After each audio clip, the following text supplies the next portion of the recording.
La Academia de la Magistratura es el órgano oficial de capacitación del sistema judicial y fiscal peruano, reconocido constitucionalmente.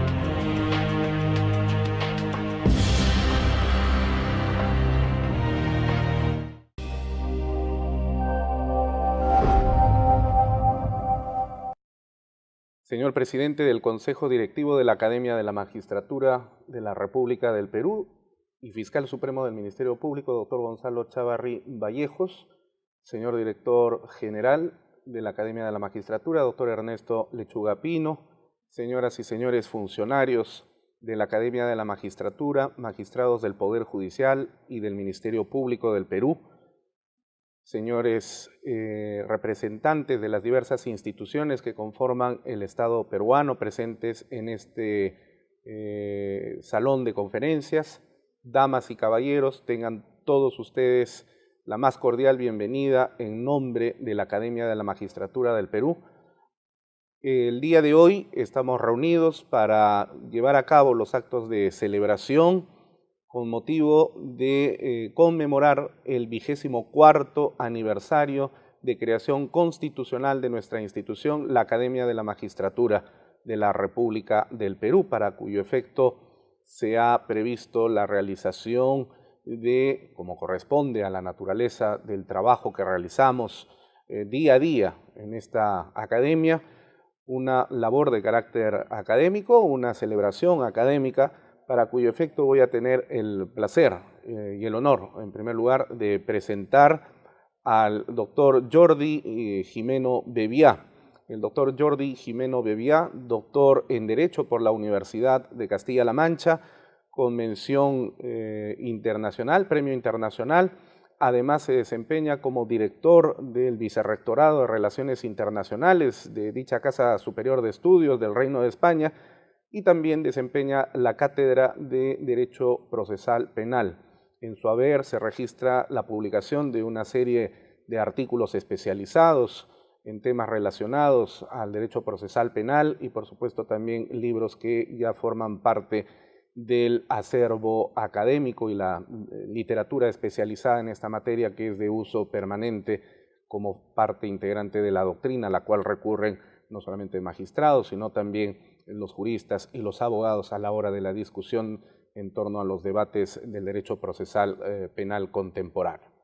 El doctor Jordi Gimeno Bebiá va a disertar la conferencia que ha preparado de manera especial en este contexto político-social que viene atravesando el país, relacionado con los temas de lucha y combate contra la corrupción, motivo por el cual esta conferencia lleva el título de la corrupción en los ámbitos públicos y privados en el contexto del derecho comparado. Una conferencia que con seguridad va a servir de manera muy especial, reiteramos, en el contexto en el cual estamos nosotros atravesando en este momento. Queremos, antes de ceder el uso de la palabra al doctor Gimeno, manifestar a todos los presentes que esta conferencia también está siendo registrada para ser luego reproducida a través de nuestro programa referente jurídico, que se transmite a través de la señal de cable mágico Movistar en el canal 516. Sin más preámbulo, entonces, vamos a dar el uso de la palabra a nuestro invitado el día de hoy, el doctor Jordi Gimeno Bebiá. En primer lugar, quisiera agradecer a la Academia la amable invitación para otro año más participar en este acto de aniversario de la Academia de la Magistratura. El 24 aniversario, y estoy convencido que el 25 será una fecha y un acto inolvidable.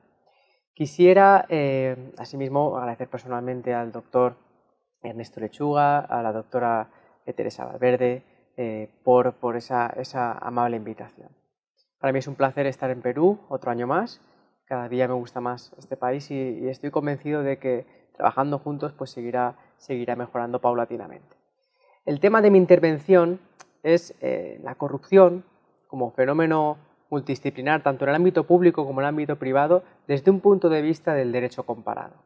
Y este tema de intervención no es casual, porque he tenido la oportunidad de poder realizar un libro que ha sido publicado por la Academia de la Magistratura, en el que desarrollo aspectos relacionados con la corrupción en distintos campos, ¿no? En el ámbito de la corrupción privada abordo la corrupción dentro del arbitraje internacional, cómo las empresas a veces utilizan el arbitraje para evitar la jurisdicción o incluso cómo a través del arbitraje se puede lavar activos con una emisión del laudo. Animo al lector a que profundice en ese capítulo.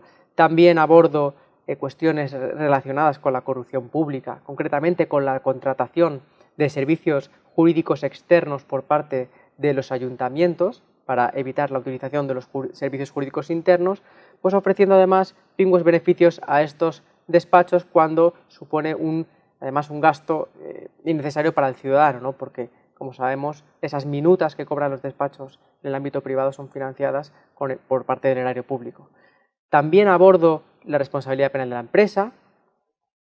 Asimismo, en ese punto abordo los programas de cumplimiento penal, no como un instrumento, por tanto, represivo, sino todo lo contrario, como un instrumento de prevención frente a la corrupción. Decía Confucio ya que no hay mejor forma de evitar un delito que prevenirlo, ¿no? Esfuérzate en prevenir delitos y evitarás tener que castigarlos.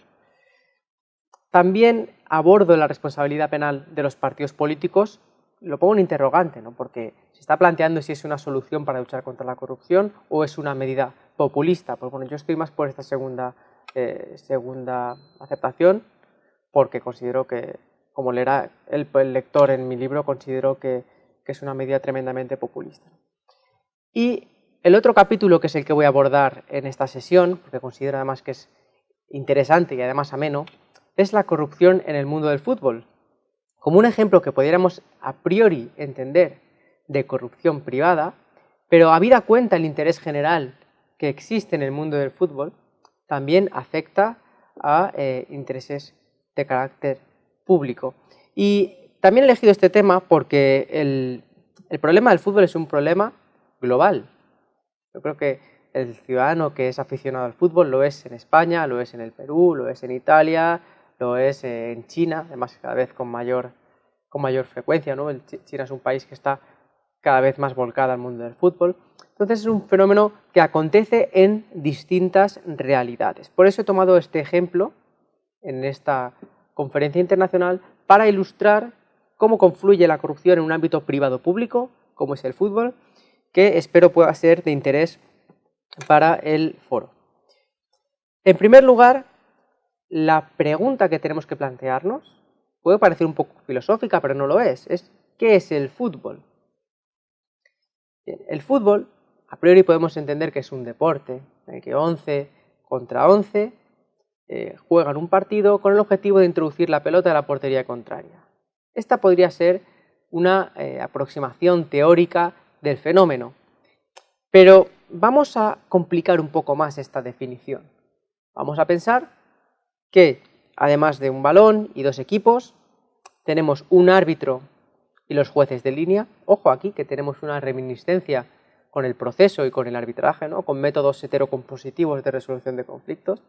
Vamos a pensar que también tenemos a una afición que consume ese partido, y utilizo de una forma un tanto capciosa la palabra consumir, ¿no? Consumen ese espectáculo.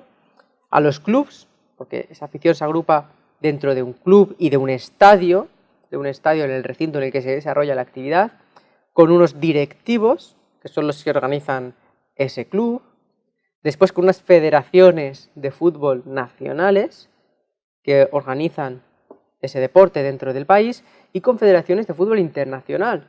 Entonces, al final, ¿dónde queda ese balón? ¿Dónde queda esa partida de 11 contra 11? Queda abajo del todo.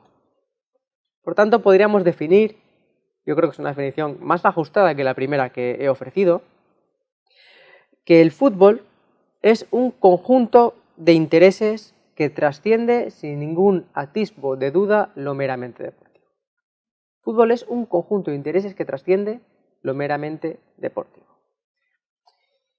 Y es cierto que ha cambiado, porque si observamos ahora mismo el palco de un determinado estadio, pues nos encontramos a los presidentes de los equipos, pero en partidos de interés general, por ejemplo, un Madrid-Barcelona, podemos encontrar al presidente del gobierno, a determinados ministros. A mí me recuerda un poco a la imagen del palco en el Coliseo, ¿no?, en el que estaban las autoridades en la época romana, que estaban presenciando un espectáculo. Me recuerda a ese panis circensis de la época.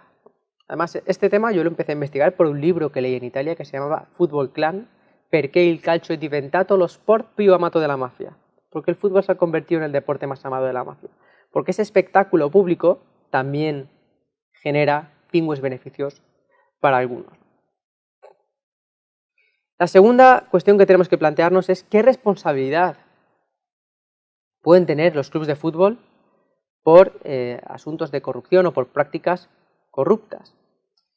En España podríamos decir fácilmente que el club de fútbol es penalmente responsable, porque como sabemos, desde el año 2010 en España se quiebra el Societas Delinquere non potest y los equipos de fútbol pueden estar sujetos a responsabilidad penal, en tanto no son personas jurídicas de naturaleza pública, por tanto no están excluidos del listado de personas jurídicas que no pueden ser susceptibles de responsabilidad penal, y además porque es un target o es un objetivo perfecto para esta reforma, porque son organizaciones de carácter privado que en sí mismo agrupan determinados riesgos penales, muchos de ellos agrupados dentro de la corrupción y otros que pueden ser de otra índole, como delitos de racismo por cánticos de los aficionados o delitos medioambientales, ¿no?, por la cantidad de residuos que generan los clubes de fútbol. Pero es que, además de que sea penalmente responsable, es que creo que debe serlo, o por lo menos debe tener cierta responsabilidad, ya sea administrativa o penal, porque esto dependerá del sistema, dependerá del país, porque por ejemplo aquí en Perú no cabe la responsabilidad penal, pero sí es responsabilidad administrativa por delito, ¿no? O en Italia tampoco cabe responsabilidad penal, pero es una responsabilidad administrativa impuesta por un juez penal. Por lo tanto, no entro ya tanto a la necesidad de que sea penal o administrativa, pero creo que sí que es importante que el club responda. ¿Por qué? Pues porque los clubes se han mercantilizado de una forma tremenda. ¿Cuál fue el origen de los clubes de fútbol? ¿O por qué? ¿O cuál era la finalidad de los clubes de fútbol? Bien, en España el primer equipo se llamaba Recreativo de Huelva. Recreativo, ya da muestra de esa finalidad deportiva, de fomento de la actividad física, la Cultural Leonesa, el otro equipo de fútbol, el Atlético de Madrid, tiene una finalidad puramente deportiva. Y de hecho, los clubes en España se agrupaban en la Ley de Asociaciones del año 1867 por una finalidad puramente deportiva. Eran asociaciones privadas con un carácter cultural y del fomento del deporte. Aquí pasa también digo lo mismo en el Perú. Un equipo que tiene mucho nombre acá es el Alianza de Lima, si no me equivoco. Y la Alianza de Lima da muestra, alianza, una unión, ¿no?, para fomentar el deporte. Pero esa ausencia de ánimo de lucro, primigenia, originaria, va paulatinamente desapareciendo conforme en los años 50 el fútbol comienza a internacionalizarse.